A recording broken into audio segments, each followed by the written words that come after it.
Hi friends, എല്ലാവർക്കും നമസ്കാരം. എല്ലാവർക്കും ബബ്ലൂസ് വീട്ടിലേക്ക് സ്വാഗതം. അപ്പോൾ ഞാനിന്നേ ഉണ്ടാക്കാൻ വേണ്ടി പോകുന്നത് ഉണ്ണിയപ്പം എന്ത് വെച്ചാണ് ഉണ്ടാക്കുന്നത് അറിയണ്ടേ?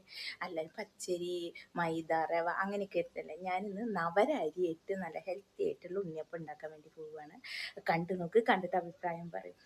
അപ്പോൾ നല്ല സൂപ്പർ ടേസ്റ്റി ആയിട്ടുള്ള ഉണ്ണിയപ്പം എങ്ങനെയാണ് ഉണ്ടാക്കുക എന്ന് നോക്കാം. വിഷുവിൻ്റെ തലേസായ കാരണം നല്ല തിരക്ക് കാര്യങ്ങളൊക്കെയാണ്. അപ്പോൾ ഇൻട്രോ ആയിട്ട് ഒന്ന് ആകെ വിയർത്ത് കുളിച്ച് എന്താ പറയുക, ഓരോ ജോലികളും കാര്യങ്ങളൊക്കെയാണ്. അപ്പം ഞാൻ പെട്ടെന്ന് എടുത്തതാണ് ഇൻട്രോ. പയ്യെ നമുക്ക് ഉണ്ണിയപ്പം എങ്ങനെ ഉണ്ടാക്കുന്നത് നോക്കാം. നവര അരിയാണ് ഞാൻ എടുത്തിട്ടുള്ളത്. നവര അരി ഞാൻ 5-6 മണിക്കൂർ ഞാൻ വെള്ളത്തിലിട്ട് കുതിരാൻ വേണ്ടി വെച്ചിട്ടുണ്ട്. കഴുകിയിട്ട് എടുത്ത് വെച്ചതാണിത്. 2-2.5 ഗ്ലാസ്സോളം ഞാൻ നവര അരി എടുത്തിട്ടുണ്ട് കേട്ടോ. പിന്നെ ശർക്കര ഉരുക്കിയതാണിത്. ഇത്തിരി തോനെ ശർക്കര ഞാൻ ഉരുക്കിയിട്ടുണ്ട്. എനിക്ക് കുറച്ച് എടുത്ത് മാറ്റിയിട്ട് ഞാൻ ഫ്രിഡ്ജിലെടുത്ത് വയ്ക്കും. തോനെ ഉരുക്കി കഴിഞ്ഞിട്ട് നമ്മൾ ആവശ്യത്തിനെടുത്ത് ബാക്കി ഞാൻ ഫ്രിഡ്ജിലെടുത്ത് അങ്ങനെ എടുത്ത് വെക്കാറുണ്ട്, സ്റ്റോറേജ് വെക്കാറുണ്ട്. അങ്ങനെ ചെയ്തിട്ടുണ്ട്. പിന്നെ ഒരു പാത്രം അടുപ്പത്ത് വെച്ച് അതിലേക്ക് തേങ്ങാക്കൊത്തിട്ട് എള്ളിട്ട് പിന്നെ നെയ്യൊഴിച്ച് ഇതൊന്ന് മൂപ്പിച്ചെടുക്കണം. അതിന് വേണ്ടിയിട്ട് ഞാൻ ഇത് റെഡിയാക്കാൻ വേണ്ടി പോകണം. അപ്പോൾ അടുപ്പത്ത് പാത്രമൊക്കെ വെച്ച് ഇത്തിരി നെയ്യ് ഒഴിച്ച്, 1 സ്പൂൺ നെയ്യ് ഒഴിച്ചിട്ട് തേങ്ങാക്കൊത്തും അതുപോലെ തന്നെ എള്ളും ഒക്കെ ഇട്ടിട്ട് ഒന്ന് മൂപ്പിച്ചെടുക്കണം. തേങ്ങാക്കൊത്ത് മൂത്തതിന് ശേഷം എള്ളിടുക. നമ്മൾ സാധാരണ ഉണ്ണിയപ്പം ഉണ്ടാക്കുന്ന പോലെ തന്നെ ഞാൻ തോനെ തേങ്ങാക്കൊത്തും തോനെ എള്ളൊന്നും ഇടുന്നില്ല. കുറച്ച് നമുക്ക് കടിക്കുമ്പോൾ വല്ലപ്പോഴും അവിടെ ഇവിടെയൊക്കെ ആയിട്ടൊന്ന് കിട്ടാൻ വേണ്ടി മാത്രം. തോനെ ഇട്ട് കഴിഞ്ഞിട്ട് അതിൻ്റെ ഒരു ഉണ്ണിയപ്പത്തിൻ്റെ ടേസ്റ്റ് പോകും. നമുക്ക് 1-2 ഒക്കെ ആയിട്ട് ഇങ്ങനെ എപ്പോഴും കടിക്കാൻ വേണ്ടിയിട്ട് കിട്ടിയാൽ മതി. അതാണ് ടേസ്റ്റ് ഞങ്ങൾക്ക് ഇഷ്ടം. നിങ്ങൾക്ക് തോനെയാണ് തേങ്ങാക്കൊത്തൊക്കെ ഇടണമെന്നുണ്ടെങ്കിൽ തോനെ തേങ്ങാക്കൊത്ത് ഇട്ടിട്ട് ചെയ്തോളൂ കേട്ടോ, ഒരു കുഴപ്പമൊന്നുമില്ല. പിന്നെ ഞാനിവിടെ പഴം എടുത്ത് വെച്ചിട്ടുണ്ട്. ഇത് ഫ്രീസ് ചെയ്തെടുത്ത് വെച്ചിട്ടുള്ള പഴമാണ്. ഞാൻ നാട്ടിൽ നിന്ന് വരുമ്പോൾ കൊണ്ടുവന്നിട്ട് ഫ്രീസ് ചെയ്ത് വെച്ചതാണ്. അപ്പോൾ അതെടുത്ത് പുറത്തേക്ക് വെച്ചപ്പോൾ ഇങ്ങനെയായിട്ടുള്ള, അപ്പോൾ കേടുള്ള പഴമൊന്നുമല്ല കേട്ടോ. പിന്നെ നമ്മുടെ ഏലക്കായ വേണം, ആവശ്യത്തിന് ഏലക്കായ വേണം. ഒരു 1/2 സ്പൂൺ ഏലക്കായ ഞാൻ ചേർക്കുന്നുണ്ട്, പൊടിച്ച് വെച്ചതാണിത്.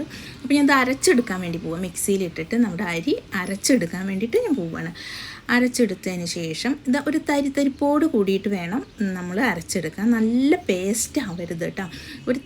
നമ്മൾ തൊടുമ്പോൾ ഒരു തരിപ്പ് പോലെ വേണം. അതാണ് നമ്മളുടെ ഉണ്ണിയപ്പത്തിൻ്റെ പാകം. അതാവും പെർഫെക്റ്റായിട്ട് കിട്ടുകയും ചെയ്യുക. അങ്ങനെ ഞാൻ ഒരു അരച്ചെടുത്തതിന് ശേഷം, അരി അരച്ചെടുത്തതിന് ശേഷം പിന്നെ ഞാൻ പഴവും ചേർത്തിട്ടാണ് അരച്ചെടുക്കുന്നത്. അപ്പോൾ നിങ്ങൾക്ക് അങ്ങനെ പഴം കൂടിയിട്ട് മിക്സ് ചെയ്തിട്ട് അരച്ചെടുക്കാൻ അറിയില്ലെങ്കിൽ സെപ്പറേറ്റ് തന്നെ പഴം അരച്ചെടുത്തോളൂ, ഒരു കുഴപ്പമില്ല കേട്ടോ. അപ്പോൾ ഞാൻ ആദ്യം അരച്ചതിലേക്ക് നമ്മൾ പഴവും പിന്നെ അരിയും കൂടി ചേർത്തിട്ടുള്ളത് അരച്ചെടുത്ത മിക്സ് വീണ്ടും ഒഴിച്ചു കൊടുത്തു. പിന്നെ അതിലേക്ക് ഏലക്കായ പൊടിച്ചിട്ട് കൊടുത്തു. അതുപോലെ വറുത്ത് മൂപ്പിച്ച് വെച്ചിട്ടുള്ള തേങ്ങാക്കൊത്തും എള്ളും ഇട്ട് കൊടുത്ത്, എന്നിട്ട് ശർക്കര, മധുരത്തിന് ആവശ്യത്തിനുള്ള ശർക്കരയാണ് ഞാൻ ഇടുന്നത്. ഞാൻ 3 സ്പൂണ് ടേബിൾ സ്പൂണ് ശർക്കരയാണ്. ഏകദേശം ഒരു 200-250 ഉണ്ടാവും കേട്ടോ ശർക്കര.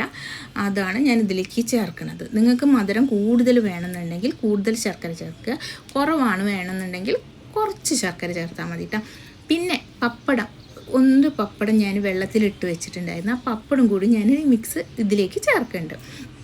ഇതെല്ലാം കൂടിയിട്ട് കൈ വെച്ചിട്ട് നന്നായി മിക്സ് ചെയ്തിട്ട് എടുക്കും ഞാൻ. എന്നിട്ട് കൈ വെച്ച് നന്നായിട്ട് നമ്മൾ ഇഡ്ഡലി മാവിന് എങ്ങനെ മിക്സ് ചെയ്യുക അതുപോലെ തന്നെ. പപ്പടം ചേർക്കണോണ്ട് പപ്പടത്തിൽ ഓൾറെഡി ഉപ്പുള്ളത് കൊണ്ട് ഞാനിതിൽ ഉപ്പിട്ടിട്ടില്ല. പപ്പടം ചേർക്കാത്ത ആൾക്കാരാണെങ്കിൽ ഒരു നുള്ളുപ്പ് ഇടണം കേട്ടോ. പപ്പടത്തിൽ ഓൾറെഡി ഉപ്പുള്ളതുകൊണ്ടാണ് ഞാൻ ഉപ്പ് ചേർക്കാത്തത്. ഇതിൽ ഉപ്പും വേണം. ഉണ്ണിയപ്പം ഉണ്ടാക്കുമ്പോൾ ഒരു നുള്ളുപ്പ് നമ്മളിടണം.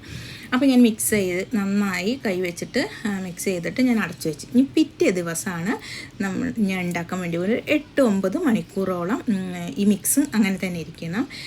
പിറ്റേ ദിവസമാണ് ഞാൻ ഉണ്ടാക്കുന്നത്. തലേ ദിവസം ഞാൻ കലക്കി വെച്ചിട്ട് പിറ്റേ ദിവസമാണ് ഉണ്ടാക്കാൻ വേണ്ടി പോകുന്നത്. അപ്പോൾ ഒരു 9 മണിക്കൂറോളം കഴിഞ്ഞിട്ടുള്ള മിക്സ് ഇവിടെ നന്നായിട്ട് റെഡി ആയിട്ട് വന്നിട്ടുണ്ട്. അപ്പോൾ ഞാൻ ഉണ്ണിയപ്പച്ചട്ടി അടുപ്പത്ത് വെച്ചിട്ടുണ്ട്. അത് ചൂടായി വന്നപ്പോൾ അതിലേക്ക് നെയ്യ് ഒഴിച്ചു കൊടുത്ത് കുറച്ച് വെളിച്ചെണ്ണ ഒഴിച്ചിട്ടാണ് ഞാൻ ഉണ്ടാക്കുന്നത്. എൻ്റെ ഇവിടുത്തെ ഉണ്ണിയപ്പച്ചട്ടിക്ക് നല്ല ചെറിയ കുഴി ആയതുകൊണ്ട് ചെറിയൊരു ഉണ്ണിയപ്പമാണ് കിട്ടുന്നത്. നമ്മുടെ നാട്ടിലെ ഉണ്ണിയപ്പച്ചട്ടിക്കൊക്കെ നല്ല കുഴിയും നല്ല വലുപ്പും കാര്യങ്ങളും ഉണ്ടാകുമ്പോൾ ഒക്കെ കാണുമ്പോൾ തന്നെ എന്തൊരു ഭംഗിയാണ്. ഇതൊരു കുഞ്ഞൊരു കുഴിയാണ്, പേരിന് ആയിട്ടുള്ളൊരു കുഴി പോലത്തെ ഒരു ഉണ്ണിയപ്പച്ചട്ടിയാണ്. അതുകൊണ്ട് വലിയൊരു ഉണ്ണിയപ്പമൊന്നും എനിക്ക് ഉണ്ടാക്കാൻ പറ്റില്ലേ. എനിക്ക് എപ്പോഴും ഞങ്ങളുടെ നാട്ടിൽ നിന്ന് വരുമ്പോൾ കൊണ്ടുവരണം എന്ന് വിചാരിക്കും. അപ്പോൾ വെയിറ്റ് കൂടുതൽ കാരണം കൊണ്ട് ഞാൻ കൊണ്ടുവരും ചെയ്യില്ല. നമ്മുടെ ഇരുമ്പിൻ്റെ ഒക്കെ ഉണ്ടാവില്ലേ, അപ്പോൾ അത് വാങ്ങിച്ച് വരണം. പിന്നെ ഇതായിട്ട് അഡ്ജസ്റ്റ് ചെയ്യും, അതാ ചെയ്യാറ്. അപ്പോൾ ഞാൻ മിക്സ് ഒരു തവി വെച്ചിട്ട് അതിൽ ഒഴിച്ചു കൊടുക്കുകയാണ്. അത് ഒഴിച്ചിട്ട് ആദ്യം തീ നന്നായി ചൂടാക്കിയതിന് ശേഷം നമ്മുടെ വെളിച്ചെണ്ണ നെയ്യിൻ്റെ മിക്സ് മൂത്തതിന് ശേഷം പിന്നെ തീ നന്നായി കുറച്ച് മീഡിയം ഇതിൽ വെച്ചിട്ട് ഒഴിച്ചു കൊടുക്കുക. ഒന്ന് നമ്മുടെ ഉണ്ണിയപ്പം ഒന്ന് മൂത്തല്ല നല്ല മൂത്തല്ല, ഒന്ന് ഇതായി കഴിഞ്ഞിട്ടുണ്ടെങ്കിൽ ഒന്ന് മറിച്ചിട്ട് കൊടുക്കുക. അപ്പോൾ തീ ഒന്നും കൂടി കുറച്ച് വയ്ക്കുക. മീഡിയത്തിൽ നിന്ന് ഒന്ന് സ്ലോ ആണോ എന്നല്ല, അങ്ങനത്തെ ഒരു മാതിരി വെച്ച് കൊടുത്തിട്ട് വേണം നമ്മൾ ഉണ്ണിയപ്പൊക്കെ ഒന്ന് മറിച്ചിട്ട് കൊടുക്കാൻ വേണ്ടിയിട്ട്. ഇവിടെ നല്ല നോൺ സ്റ്റിക്ക് പാത്രമായ കാരണം ഓൾറെഡി ഇതിങ്ങനെ പൊന്തി വന്നിട്ടുണ്ട്. അങ്ങനെ ഒരു തവി വെച്ചിട്ട് സ്പൂൺ വെച്ചിട്ട് ഞാനിത് മറിച്ചിട്ട് കൊടുക്കുകയാണ്.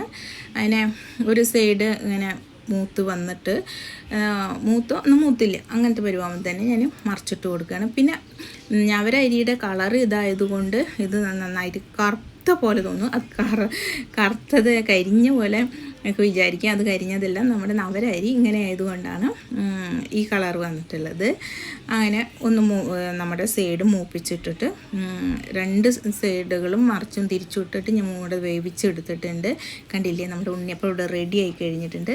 ഞാൻ പാത്രത്തിലേക്ക് എടുത്ത് മാറ്റി. നമ്മുടെ മേലെ റൗണ്ടിൽ ക്രിപ്സും അടിയിൽ ഭയങ്കര സോഫ്റ്റ് ആയിട്ടുള്ള നല്ല സോഫ്റ്റ് ഉണ്ണിയപ്പമാണ്. ഞാൻ ഇത് പൊട്ടിച്ച് നിങ്ങൾക്ക് കാണിച്ചു തരാം കേട്ടോ. നല്ല സോഫ്റ്റ് എന്ന് പറഞ്ഞാൽ പഞ്ഞി പോലത്തെ ഉണ്ണിയപ്പമാണ് കിട്ടിയിട്ടുള്ളത്. നല്ല മധുരം, നല്ല കൂടുതൽ ആവശ്യത്തിനുള്ള മധുരമായിട്ടുള്ള ഒരു ഉണ്ണിയപ്പമാണ്. ഇതാ എല്ലാവരും ഉണ്ടാക്കി നോക്കിക്കോളൂ, നല്ല സൂപ്പർ ഉണ്ണിയപ്പമാണ്. അപ്പോൾ ഈ ചെറിയ വീഡിയോ ഇഷ്ടമായി കഴിഞ്ഞിട്ടുണ്ടെങ്കിൽ like and share and subscribe. നിങ്ങൾ ഫ്രണ്ട്സുകൾക്കൊക്കെ ഷെയർ ചെയ്ത് കൊടുക്കണം കേട്ടോ. നല്ല ടേസ്റ്റി ആയിട്ടുള്ള ഉണ്ണിയപ്പമാണ് നവരരി വെച്ചിട്ട്. അപ്പോൾ എല്ലാവരും ട്രൈ ചെയ്ത് നോക്കൂ. Thank you.